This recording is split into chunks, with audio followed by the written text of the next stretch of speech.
આ તમારા તબેલાની મુલાકાતે આવ્યો છું. તમારું નામ શું છે? મારું નામ મિત્તલબેન હરેશભાઈ નકુમ. નકુમ. તમને કેટલી ગાયો રાખી તમે?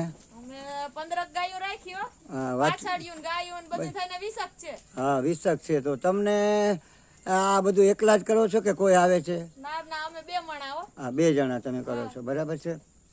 તો તમને આવો વિચાર કેમ આવ્યો કે આપણે ગાયો જ રાખવી છે? ઓલા મનસુખભાઈ ચોપડા એક વાછડી અમને પેલા પારવા આપી હતી, પછી અમને એમ થયું કે બીજી ગાય લઈ, એક ઈ ગાય હતી ને પછી બીજી લઈ, બીજી માંથી પછી એમ થયું કે હવે આપણે તબેલો બનાવી નાખી મનસુખભાઈ ની જેમ. એટલે કેમ તમને આમ કઈ મળે છે? એના જેટલું આપણે જેટલી સેવા કરીએ એટલું આપણે ફળ મળી જાય ગાયોનું. હું હા, બરાબર છે. ઈ કઈ માથે કોઈનું કોઈ રાખતું જ નથી. હા, બરાબર છે. અને તમને એવો વિચાર આવ્યો કે આપણે ગાયું જ રાખવી, બીજું કઈ નથી કરવું? આ મળે કે ના મળે, મળે કે ના મળે, તમારા બસ સ્વાર્થ ને પરમાર્થ, બાકી મળે કે ના મળે, પણ તમારે હા બસ સરસ લ્યો.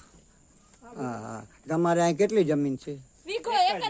1 વીઘામાં તમે આવડો બધી હિંમત કરી, ધન્યવાદ કહેવાય. તમારી ઉંમર કેટલી છે? આમ મારી 31 વર્ષ. બહુ કેવાય. 31 વર્ષની ઉંમરમાં આટલા ઢોરનું તમે કરો છો, આ બધી ગાયોનું, ગૌ માતાનું.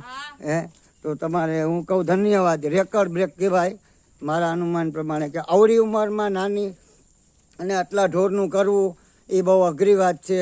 આ મિત્તલ નકુમ છે એને હું ધન્યવાદ આપું એમ મારું કહેવાનું થાય છે કે આવો કદાચ આ ગુજરાતની અંદર આવડી નાની ઉંમરમાં અને અવડું મોટું એક હાથે કામ કરવું બધું બહુ અઘરું છે. એટલા માટે હું તો એમ ધન્યવાદ આપું કે એમને ભગવાન જાજુ આપે. રાધે રાધે ને કૃપા, બધું સારું થાય. રાધે રાધે. તમારી હિંમતને દાદ દેવો પડે કે આટલા ઢોરનું એકલાને કરવું બહુ. કે તમે ચરાનું બધું તમે જ કરો?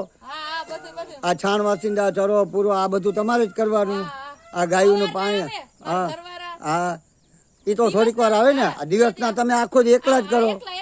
બહુ ધન્યવાદ તમને દેવો પડે. હું તો એમ કહું કે અવડી ઉંમરમાં આટલા તમે એકલા કરો, આટલા માલ ઢોરનું, એ બહુ કહેવાય ને.